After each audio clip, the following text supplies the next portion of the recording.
Normal meeting for the first time. Awesome. Again, please. Oh, yeah, Mo. It's his first time. His first time Mo can remember. That actually might be true. All right. And also, please, let's give a round of applause to the Flamingo Cantina for hosting us for so many years. Remember to tip your bartenders. All right. And the lineup for tonight is going to be that Dave Bass is going to come up. He's going to talk about some veterans issues. Jax, who is our executive director, is going to come up and talk about some exciting stuff. The thing I'm most excited that she'll be talking about is a 501c3 organization that we've started that's going to help us get bigger donations, making it tax deductible and those sorts of things. I'm pretty sure that my friend Paul Quincy, who has spoken once before, is going to be able to come. He's an activist kind of dude, and he's actually at another meeting now. He texted me, he said he thought he wasn't going to be able to get away, and now he thinks he is. He's going to be talking about a really good new law that was passed this session, not that got halfway there like some of ours did, that will help folks who have prior probations for marijuana that were not eligible to seal those before. A lot of folks don't know this, but there are now some sealing of records options for those who are unfortunate enough to have to do a probation for a marijuana case, even if you got conviction for it, which is the totally new part of the law. And that's going to be helping a ton of people. I mean, not only do we need to make it safe and legal for people to be able to use marijuana responsibly in the future, but you realize we've left this. And we're getting super close to that. We really are. But we've left all these other people out there with criminal convictions on their record that can be looked up. And this last legislative session, that actually changed at least somewhat. And hopefully Paul Quincy will be here to talk about that. And Dave Winicky is going to come up and talk about some things. So, since we've got such an all-star lineup, and actually possibly we may have some talk about the Senior Alliance as well. It's going to kind of depend on time. Let's see how much time everybody takes to talk. It's going to be a fun night. We really appreciate y'all coming. As I said, the first person we have up, to heck with it. I'm going to make my big announcement now, and then I'm going to say it again at the end of the meeting. I've been working on this for a while. About maybe a year ago, even a year and a half ago, I was talking at a board of directors meeting that I wanted to offer free marijuana defense for anybody that was at least a freedom fighter level Texas NORML member. And what I did is I looked up a bunch of stuff about insurance because it kind of sounds like insurance. And frankly, it's a huge pain to actually make it some sort of formal insurance. So you're just going to have to trust me that I'm a stand-up guy, and that when I tell you that if you go over to the table, we've got a couple of different membership levels, and we'll take whatever we can get. We need the support. We appreciate it. The basic membership is $20. The supporter membership is $35. For that, you actually get, for that extra $15, you get a $20 T-shirt and a button and a sticker. A family membership is $70, and it's twice that. But here's what I'm going to do. For anybody that is a freedom fighter now or in the future, if you are a freedom fighter member and you get arrested and charged with a misdemeanor, not a felony, a misdemeanor marijuana case, including a Class A, that means up to 4 ounces. But, geez, keep it under 2 ounces, could you? Because that's a Class B. If you are currently a freedom fighter member and you're charged with a misdemeanor marijuana case in Travis County, Texas, I will represent you for no charge. And I can't tell you it's insurance because there's all these silly regulations that we're just not going to be able to jump through. But I can't stop you from thinking, gee, that sounds a lot like if I become a freedom fighter member, I kind of have insurance if I ever get caught. It's like a legal defense fund for the only thing most people in this room would ever get charged with. And you're supporting a good organization. We're going to put your money to good use. So that's my big announcement for tonight. And I'm going to make, and tell your friends about it. Tell the person everybody in this room, probably 90% of the people in this room are fairly careful, but 100% of the people in this room know somebody who's a really good friend that you think, my God, if he keeps smoking on the drag, he's going to get arrested someday. Well, tell him about this. $100 to be a freedom fighter for Texas NORML, and he can feel at peace for a year. All right, so let's bring up our first speaker. It's Dave Bass. Dave is right behind me, of course, because he's ready for this. Please give a warm welcome to our Veterans Director. You can trust Jamie. He will defend you. He's not bullshitting you. Jamie's not a bullshitter. So I worked really hard for 35 years, and now I'm retired. I saved my pennies, and so now I don't have to work anymore, and it's very nice. And so every morning, I start my day off by sitting on my patio or under the shade tree and puffing on my PAX vaporizer. And that gets my day off to a fantastic start. While I was working, I never could understand the concept of wake and bake. It seemed like an interesting concept, but I just couldn't see myself doing it. But now that I'm retired, I do it, and it's really wonderful. I understand the concept now. And it really is amazing, the effect when you use cannabis first thing in the morning with your cup of coffee. And for me, it puts life in perspective. That's what it does for me.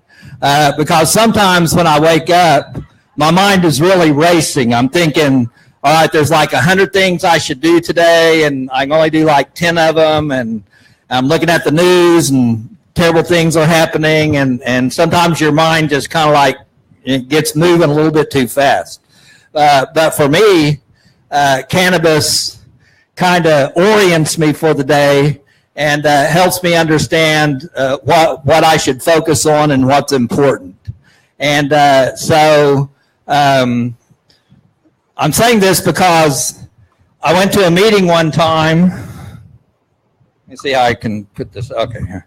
And there was it was our first senior alliance meeting. Don's the leader of our senior group, and the very first senior alliance I went to, this lady was there, one of our longtime supporters in the state, and she's a nutritionist at a healthcare facility for elderly people.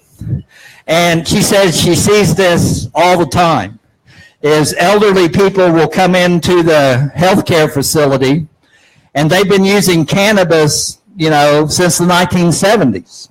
And cannabis helps them just like cannabis helps me with, peace of mind, the aches and pains from, some injuries I had in the Army.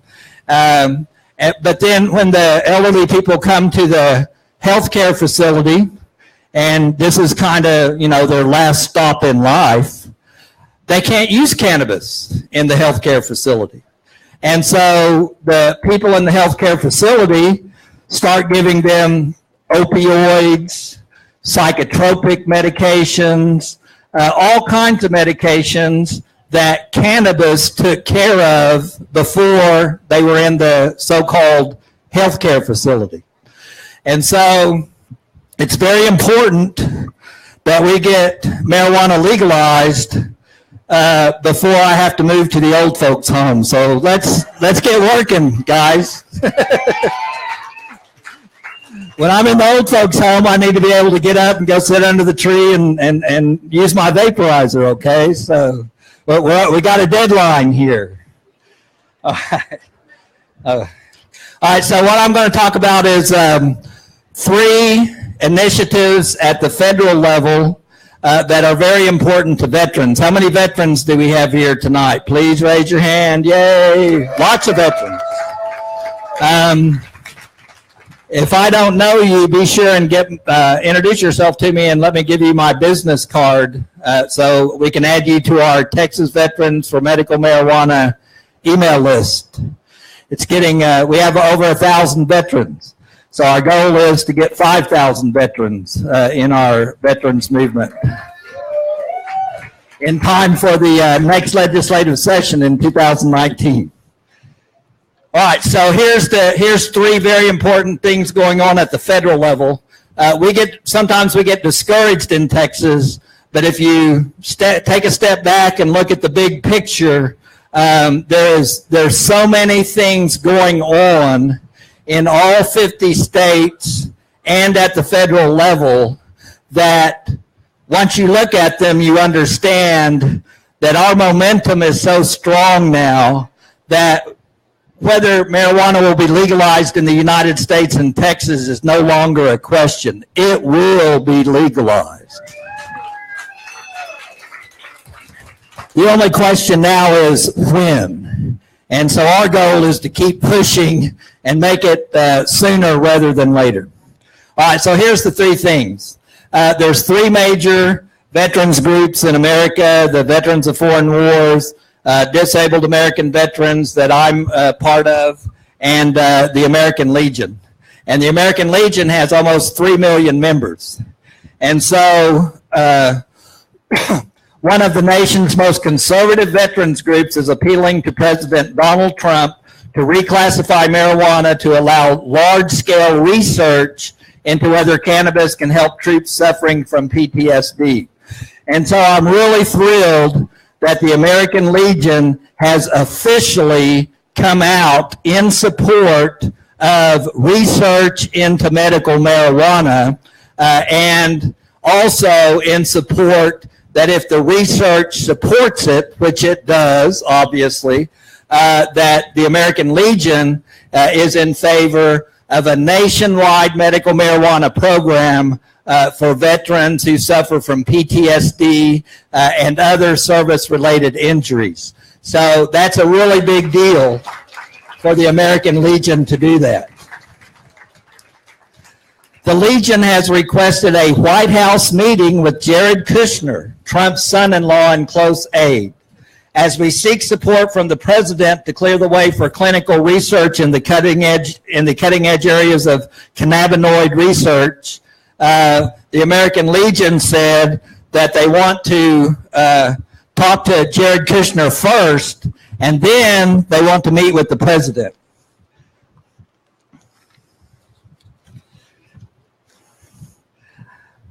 We need solutions, said Nick Eaton, a former Navy SEAL who runs Veterans Cannabis Project, a health policy organization. We need treatment that works. And so the American Legion is being very aggressive in their support of medical marijuana.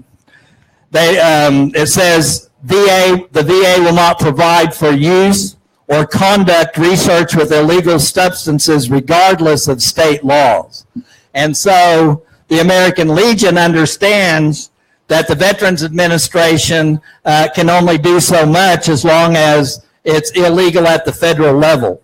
And so that's why the American Legion is going to the very top. The American Legion respectfully requests a meeting with President Trump as soon as possible and looks forward to partnering with this administration in the fight against narcotics addiction and reducing the veteran suicide rate. And so I'm very proud of the American Legion. They are requesting to meet with the president to discuss this issue, just like we veterans in Texas are requesting to meet with Governor Abbott to discuss this issue.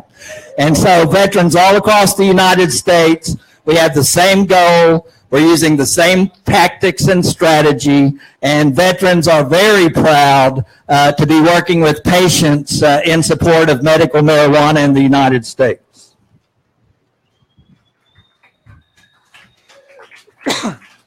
The second big initiative at the federal level, how many of you have ever heard of the CARERS Act. It's not a word that really rolls off your tongue, but it's the CARERS Act.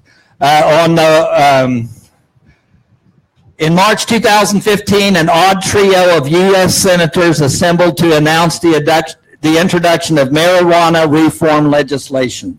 Cory Booker, a liberal Democrat from New Jersey, Kirsten Gillibrand, a more moderate Democrat from New York, and Rand Paul, a libertarian-leaning Republican from Kentucky, introduced the CARERS Act, the Compassionate Access, Research, Expansion, and Respect States Act. And this act is very important, and they keep pushing it, and they're working very hard on it. But it would do three important things for veterans. The first thing it would do is allow our VA doctors in medical marijuana states to sign the paperwork to recommend medical marijuana for a particular service-connected disability. Currently, our VA doctors cannot do that because marijuana is, of course, illegal at the federal level.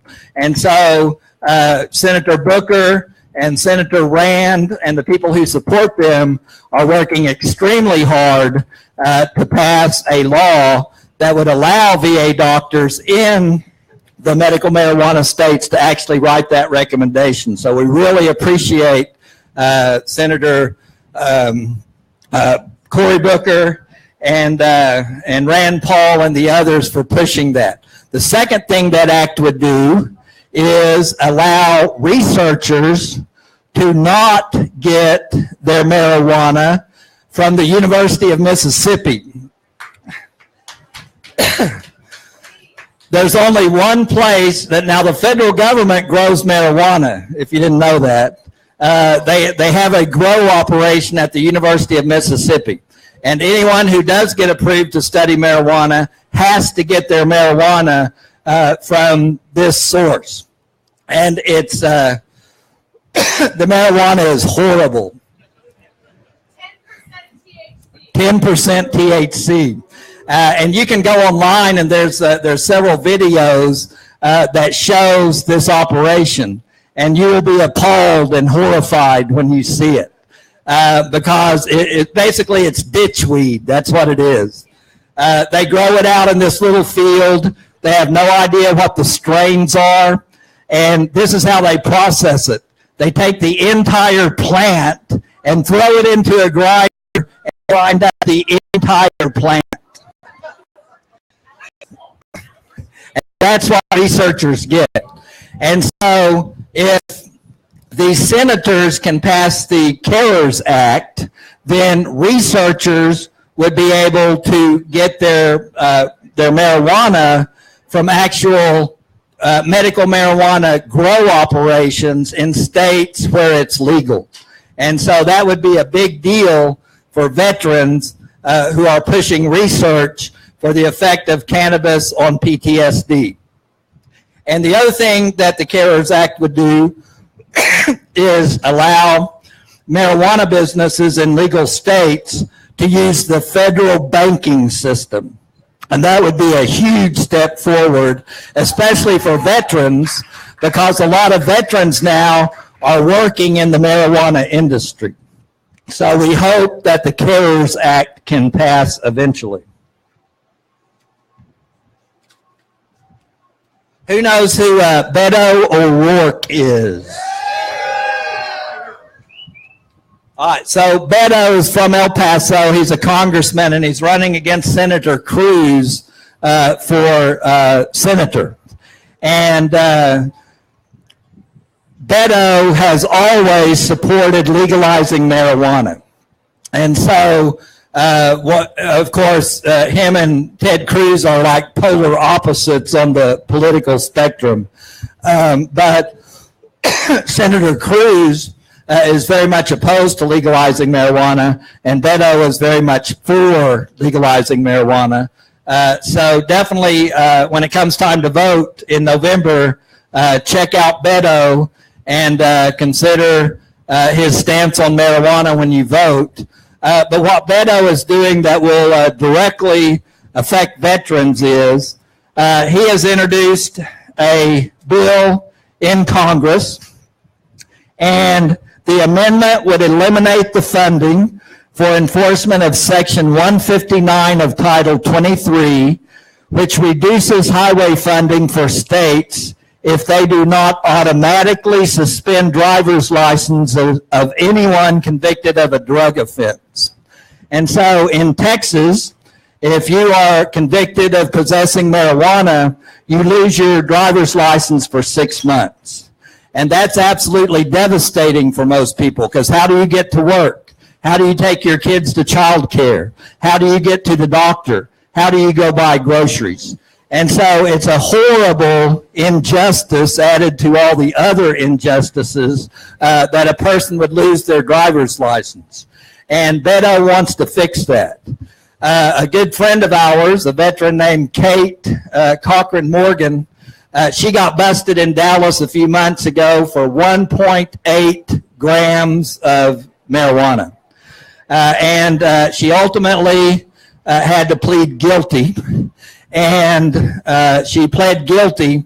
And her choice was 72 days in the jail in Dallas, or it was either 6 months or a year of probation, where I think it was a year, and she had to submit to urinalysis every month. She had to pay all the money that's involved in going to the drug awareness class.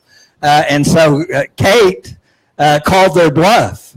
And a lot of veterans do this. Even if they go to veterans court, a lot of veterans say, I'll just do the time because I'm not going to be on probation for, 6 months or a year or 2 years, pee in the bottle, do all that. And so Kate told them, I'll just do the time. And so when they saw that she was fully prepared to do the time, they made another deal where she didn't have to do the time, and she didn't have to be on probation and pee in the bottle and all that. But unfortunately, Kate said, fuck Texas, and she's living in California now. And so my friend Kate is another of the many medical marijuana refugees that we know now. I got involved in Texas NORML in 2012, and since then, the list of veterans that I know who have moved out of state and become medical marijuana refugees is a really long list. And so it makes me really angry that Kate, who was doing fantastic in Dallas as a real estate agent, is now sitting in California, but she lost her driver's license. And so for 6 months out there in California, she can't look for a job because she can't drive her car. And so she has to just sit there until the 6 months are up and she can get her driver's license. So we're very appreciative for Beto for trying to end this unjust law that suspends driver's licenses of people who are convicted of possessing marijuana in all 50 states. So thank you for your support. We're never going to give up working on this issue. Bill Norton's right over here. He started this thing in Texas in 1973. So I was talking to Chris, a person I just met. There's Chris back there. This is Chris's first meeting. So everybody be on your best behavior. But I was telling Chris, we've been working on this issue since 1973, and we're going to keep working on it until it's not an issue anymore. So thank you for your support. Thank you, Dave. All right. So let's bring up Jax, our executive director. She's got some exciting updates for us as well. Jax, welcome to the stage. Thank you.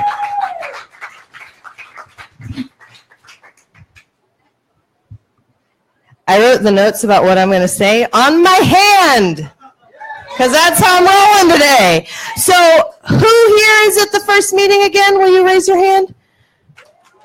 Nice. Thank you for coming. So real quick, if you don't know, in Texas, we have to change the law through the legislature. Legislature meets once every 2 years. Our legislative representatives, our state senators and state representatives authors the bill.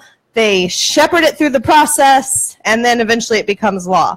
So I won't go too much into what happened in the past session, but that is how it works. So that's what we have to deal with here. And I mentioned at the last meeting that I was going to be going up to DC to participate in the National Normal Conference and Lobby Day. So I want to tell you guys about that because it was awesome. It was real fun, and it was a lot of work. First night we got there, of course, you know, they throw a great party. You know, you go and you have a great time with your normal people. And then they started that Monday off with a conference.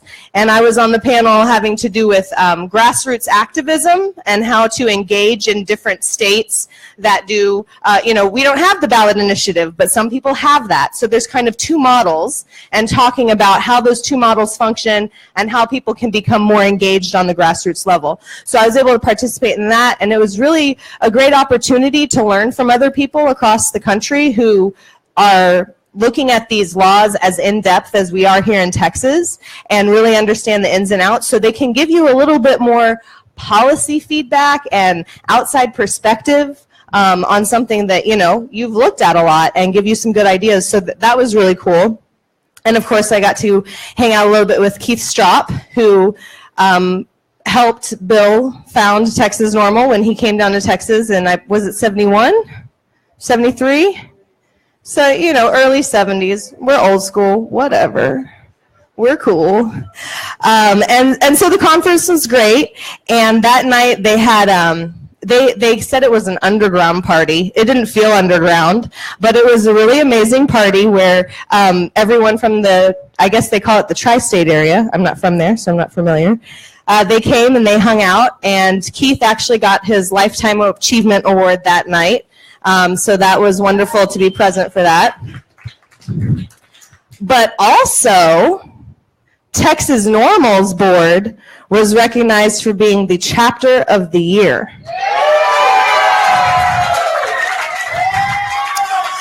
So, like, we're kind of amazing, if you didn't know. There's like 150 chapters across America. And so, I mean, it is a very distinguished honor. And the people that I work with at Texas Normal, I mean, they earned every freaking bit of that. We took a group picture. Unfortunately, everyone couldn't be there, but between our directors and our officers and our advisors, we've got like 18, 19 people on our team. And that's what it takes. It takes a lot of work, a lot of people putting in time. You know, we've got one staffer, me, and then we've got 18 dedicated hardcore volunteers. We've got several hundred members that come out and volunteer and support us. And that's how we get this stuff done. So every single person that participates in that facilitated that award. So thank you very much for participating in the civic process and how we do it here in Texas. So it was also a surprise that we got that award, and I'm going to tell a little bit of a funny story. I'm sitting there next to my friend, and Kevin Mamalji is the chapter director for National, and he starts going on and on about this stuff, and I'm listening, I'm like, man, that sounds like, I look at her, I'm like, are they talking about us? Are they talking about me? Who is this? And then he called us up and gave us the award. And it was awesome, such a great surprise. And I started going off about how amazing the team is and how hard they work and how many chapters we have and what a great network and coalition. And then I started thinking about like patients that are dying as criminals. And I totally started ugly crying about it. It was great, super grown up, but it was true. And the fact of the matter is that most of the people there come from a legal state or they come from a medical state. And I don't want to say they've lost perspective, but they've forgotten the price that so many people pay. You know, they forget that in Texas you get a criminal record because they don't have that anymore. So we still are fighting some pretty hardcore rules. And I kind of loved being a downer. Does that sound bad? But I was like, dear legalization state problems. We have people dying, you know, criminals. And it made me think of Vincent, who some of you may remember. And so it was very moving and very touching. And then I saw the first Thai stick ever of my life. So that helped everything get better. But then the next day, that Tuesday, was the meat and potatoes day. So I was the only person from Texas that was able to attend. I'm very proud of National Normal. They were able to have half of the states represented by someone up there at the Capitol, and they had over 150 office visits scheduled. So that's actually at the federal level pretty amazing to do. I'm just going to say that we had 410 people at our lobby day this year, but no big deal. I'm not saying anything about anything right there. But we are pretty. I basically was trotted around like a dog and pony show up in DC, and I had the ability to sit down with staffers in quite a few offices. I sat down and spoke with Senator Ted Cruz's office, Senator John Cornyn's office, my personal representative John Carter's office, also Representative Culberson, and I stopped by Representative Pete Sessions' office. And I spoke with all of the staffers, and I wrote a blog post about it that you can read online, but I just want to give you a brief overview. You know, imagine I'm like, knock, knock, knock, hey, I have an appointment. Hey, come on in. Hi, I'm so-and-so. Hi, I'm here to talk about medical cannabis for patients in Texas. Well, we're not going to legalize marijuana, and that is a hard stance in this office. I'm here to talk about the medical marijuana program that we already have in Texas, that Governor Abbott signed, and a whole bunch of representatives that are Republicans signed on to. Basically, none of these staffers had any idea about our program. So I had to educate them that we have a program, what that program is about, and then tell them why they give half of a crap about these bills I'm going up to talk to them about. Two of them were support of states' rights. One of them was predominantly supported by Republicans. That's clearly very important. And when I asked them if they would support Texas's state rights to have our own medical program, they just kind of looked at me, and I was like, I'm just curious because I know that the governor supported your race, and when he was Attorney General, he woke up every day and he sued the federal government to make sure that they were not overreaching into our states' rights. So I just want to make sure that you're on the same page about the states' rights here in Texas that Governor Abbott signed for us into law. And they just kind of were like, can you send me that information? That'd be great. And then I also mentioned there's a CBD bill that would take actually CBD and deschedule it. I mentioned that it's not a bill that I totally love, but when you're opening the door, sometimes you have to talk their language, right? Coming and talking to them about, this wonderful bill that Senator Booker has put out that would basically legalize marijuana and do expungements for everyone, that's not going to open that door. But proving to them that they're a stakeholder in the Texas program, that opens the door. And that gave me the opportunity to put together a 2-pager.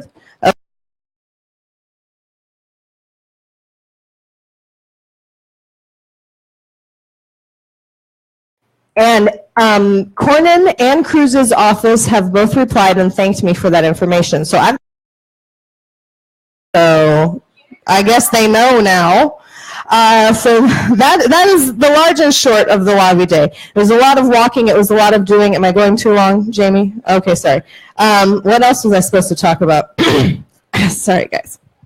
So, Texas Normal has always been run, by our membership dues, by donations, by events that we put on. And in 2014, when Colorado legalized marijuana, we received an angel donor that gave us a grant, or not a grant, he gave us a donation that enabled us to step up our game.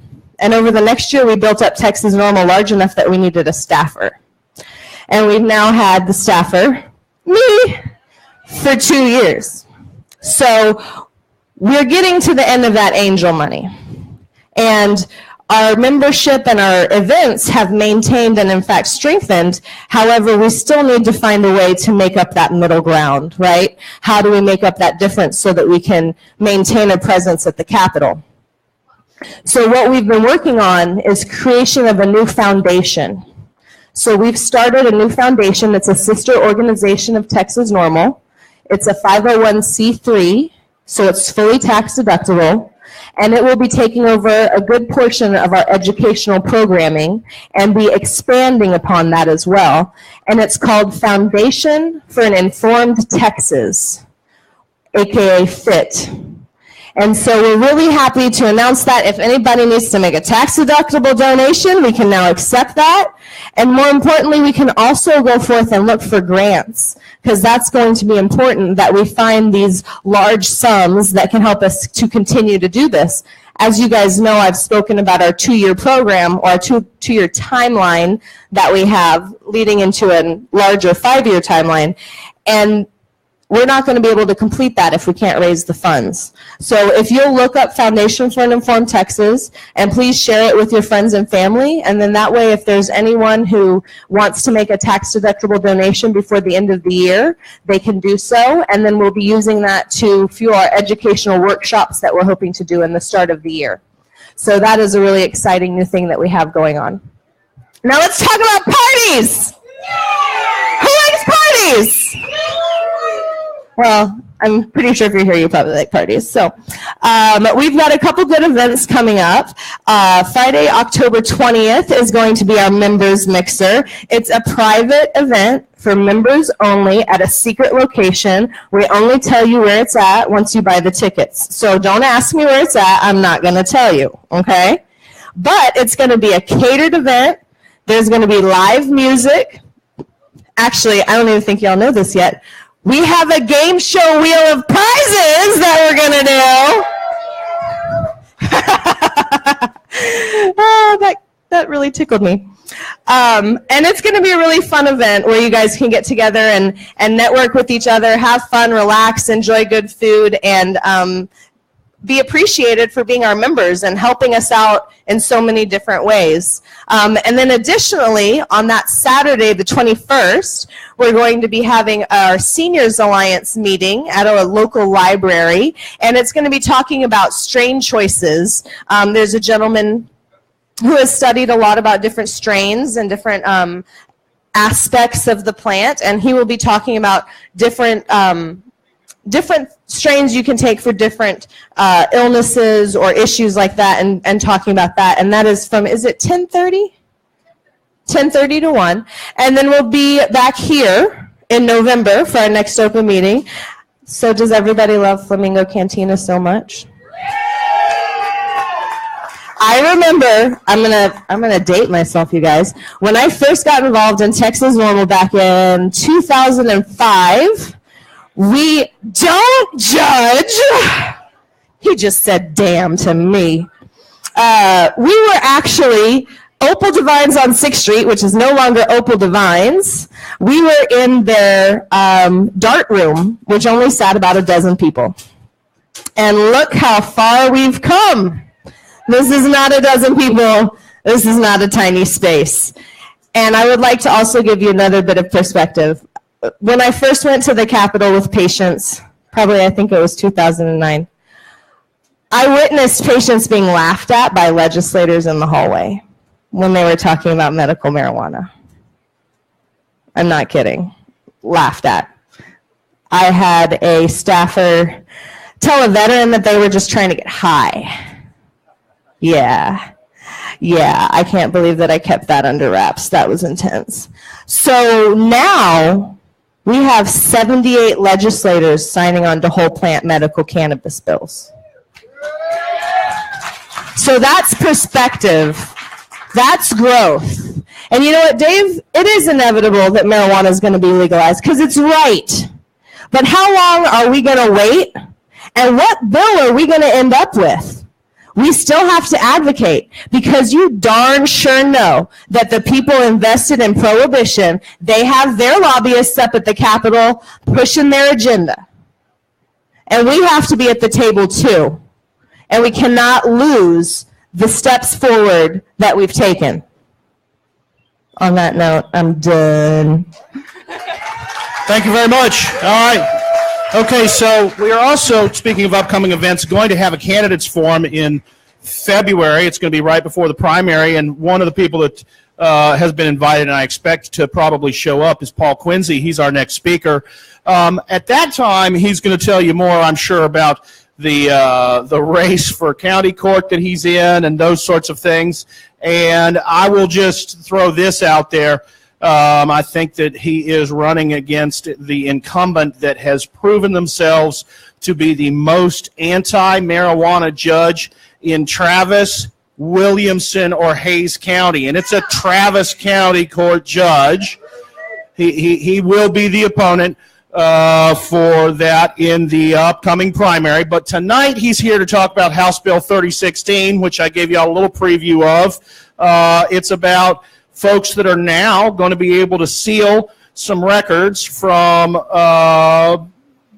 well, let's just introduce Paul Quincy and have him come up here and tell you about this great new law that was passed in this last legislative session. My friend, Paul Quincy. Hey, how's everybody doing tonight? Thank you, Jamie. My name is Paul Quincy. I am a Texas NORML member. I have been a member of the NORML Legal Committee for the past 11 years, which means that I give free advice on cannabis issues and reduced rates on possession of marijuana cases. And I don't want to judge anybody, but I do want to be your next judge for Travis County Court at Law Number 3. Thank you. So like Jamie was saying, let me just talk about the judgeship real quick before I get into the law. When I had the talk with the incumbent judge, in which I told him I was going to run against him, he said, why me? There are a lot of judges that are up right now. Why'd you choose me? Why don't you run against one of these other judges? And I said, well, John, if I had to pick one thing, it would be your piss missile policy. And he had to ask me again. He said, what are you saying? I said, your piss missile policy. And what I'm talking about there is the policy that this judge has had for the last at least 3 or 4 years, and only stopped doing this political season, where he refused to sign the prosecutor's motion to dismiss your possession of marijuana case unless you take a day off of work, come into court, and piss in a cup for him.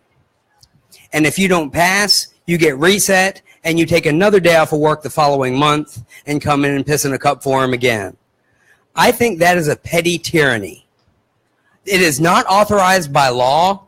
This is just something that John Lipscomb made up and only stopped doing at the beginning of this political season because he knows he's not going to have the kind of support. Now, I will tell you, out here on the campaign trail, I see him all the time. You would think he is the biggest friend of the cannabis community, talking about how nobody gets convicted of a possession of marijuana case in his court. Nobody gets convicted of a personal use possession of marijuana case in Travis County, first-time offense. It just doesn't happen. But he is the only judge, like Jamie said, that I've ever heard of that had a policy where he refused to sign the state's motion to dismiss.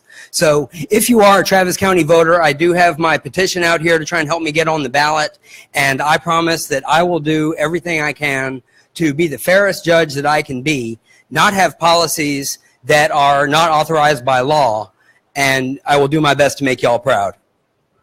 Thank you. Thank you. So, all right, more good news. HB 3016. This is a bill that passed last regular session, and it was, I thought it was just too good to be true. Now, I've done a little bit of, I'm not a registered lobbyist, but I have done some work testifying for cannabis bills. I have done some testifying for expunction and non-disclosure bills. And when I heard that this bill had passed the legislature, I thought for sure Governor Abbott's going to veto it. Even a broken clock is right twice a day, and so we finally got something good in terms of whether of records that can be sealed and expunged. So what HB 3016 does is it allows for the sealing of records. Now let me just break it down real quick. There are 2 ways that you make public information non-public in Texas. Expunction is when you file for expunction, your records are completely destroyed. And so even law enforcement doesn't have access to it. Now, when we're talking about an order of non-disclosure, those records are sealed from public access, but the law enforcement agencies and certain state agencies still have access to it, but you're not required to list on any kind of an application that you ever had that charge or that you did deferred adjudication probation. Now, what HB 3016 does, the big thing that it does, is make the eligibility for sealing of records retroactive. So if you have certain nonviolent, even convictions, even going way back when, if that is the only thing that you've ever been convicted or placed on deferred for, you can get that kind of thing sealed now. HB 3016 also provides a method of sealing records for a first-time DWI offense. Now, Mothers Against Drunk Driving has their hooks into this legislature like you wouldn't believe. And that's why I thought this was too good to be true. No way they're going to let you seal a DWI conviction. But, like I said, we've got it now. So what HB 3016 does is make the eligibility for non-disclosure retroactive, allow for the sealing of those DWI cases, and it also provides for the automatic sealing of records for someone who is placed on who has completed deferred adjudication for a nonviolent misdemeanor if they have no other criminal history. So it's really a second chance. If this is your only criminal history, then you can get your record sealed after you complete that deferred adjudication, and the judge has to sign that sealing order. It's not even discretionary. If you complete deferred adjudication for a nonviolent misdemeanor, then the judge has to sign your order of nondisclosure. The problem with that is that has actually been the law for the last 2 years, and that law has never been followed in Travis County. So we've got people who are being placed on deferred adjudication. Basically, when you get placed on deferred adjudication, you plead in front of the judge. The judge basically tells you, do what we tell you to do on probation, and it won't be on your record. Well, it's always on your record unless you get it sealed. And so HB 3016 makes that automatic. You don't have to pay a civil filing fee, which is usually about $300 to get this. You don't have to petition for it. The law requires the judge to seal the record as soon as you complete that deferred adjudication probation. But like I said, it's been the law for 2 years, and we have a 2-year backlog of these cases that have not been sealed that should be. And that's one of the policies that I'm running on, is that I'm going to create a specialty docket that's going to catch up first on that, on the backlog of these 2 years, and make sure that that gets done from here on out in the future, if I am lucky enough to be elected. And I certainly would appreciate your support. I've gone on a bit. Let me take some questions about non-disclosure, if anybody has any questions. Yes, ma'am, Jax. So how are they going to catch up on the backlog, or is there a desire to at this point? They are not. I am. So let me explain. I'm not trying to brag here. They call me expunction guru in Travis County. And so I think what that means is I'm really hard to get a hold of, like climbing up a mountain. And then once you do get a hold of me, I speak in paradoxes, because that's kind of the way the expunction statute is written. But this is something that has been, I mean, I have always taken it as my privilege to defend the unjustly accused. Now, when we're talking about possession of what we so racistly call in Texas marijuana, I have always felt that you can never be justly accused of violating an unjust law. So that is always the case. Amen. But sorry. Let me actually. I just had to do my line there. Let me explain. Let me actually answer your question. So they are not going to catch up on this backlog now, because I've made this a focus of my practice, and because I've seen face to face the effects of these records on people's lives in terms of not being able to get a job, or not being able to even get a place to live because they can't pass a background check with their landlord. This is something that is my #1 priority, is to do this. So the probation department is not even telling people that they are eligible for this relief. And I have talked to every single judge in this county about this. And they say, sorry? Michael, don't use logic. It's not Yeah, no, sorry, man. Forget it, Jake. It's Chinatown. The only way that I see this, like I said, it's already been 2 years. I started talking to him when the law passed, which was 2 months before it even became effective. So to answer your question, no, it's not going to get done until somebody with the political will, and frankly, the the know-how, how to determine whether these cases are eligible. I mean, it's really not that difficult when you're talking about the automatic non-disclosure, but it's not going to happen unless we get a judge who takes this seriously and understands what the effects are and how important it is. So my follow-up was, what was the monetary note attached to the bill? Was it cash flow positive or negative? I believe it was actually, well, I don't know off the top of my head, but I tend to think that it might have been actually negative, because what this did was make it so that you wouldn't have to file a civil petition and pay that civil $300 filing fee. So exactly what the law says is, upon request and upon payment of a $28 fee, the judge has to seal your record when you're released from probation. But like I said, it's theory until it becomes reality. Do probation officer, I'm sorry, one question. Oh, please. Did they not talk about it because it affects their probation fees that they collect? No. Why did they not talk about it? They don't talk about it because the judges set the policy. The judges tell probation what to do. And until the judges, and like I said, I don't know what the holdup has been, until the judges make probation tell people they're eligible for this, and until then it's just not ever going to happen. So I don't think it's because of the probation officers. They don't make any more money if the person doesn't pay a filing fee. So no, it's not. I always say never chalk up to malice what can be easily be explained by incompetence. And when we're talking about the government, that's almost invariably the case. Well, then let me take that back. There's plenty of malice out there as well, but in this particular instance, I think no. I think it's just somebody needs to get up there and make them do it. Once the record is sealed, does that allow the job applicants to not check that box that says I have been convicted? Okay.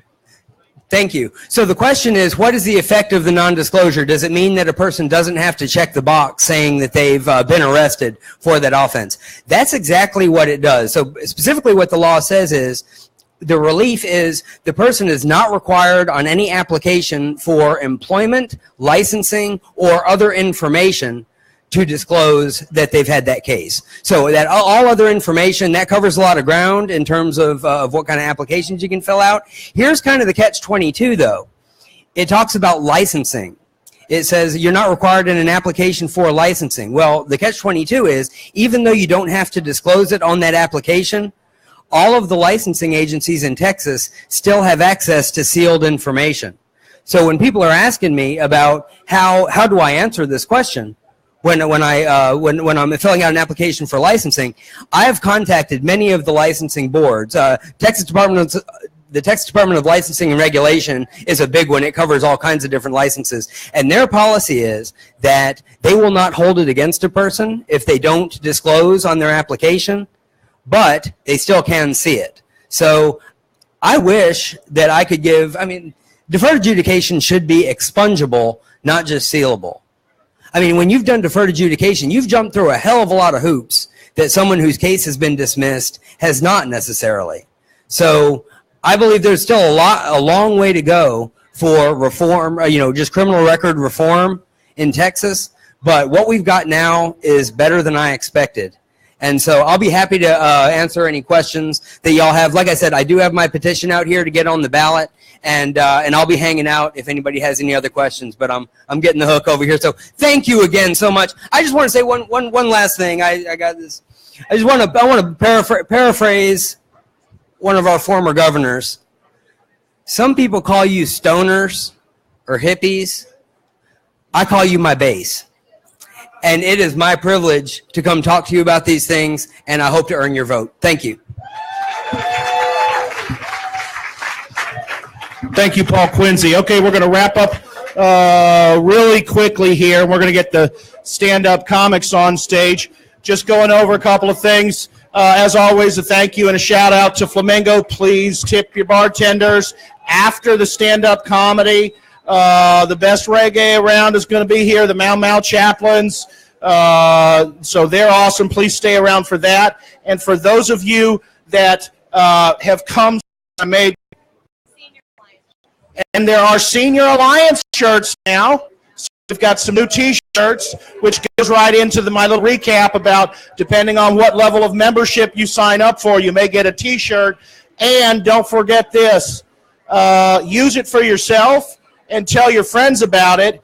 If you sign up for a 1-year Freedom Fighter membership for $100, if you're unfortunate enough to be charged or arrested with possession of marijuana in Travis County, if you are a current Freedom Fighter member and it's a misdemeanor marijuana charge, I will represent you for free. I hope you don't need that, but hopefully that'll be a little peace of mind for you. So go over to the table and talk to us. But let's get the comedy started. And our MC tonight is our MC most nights.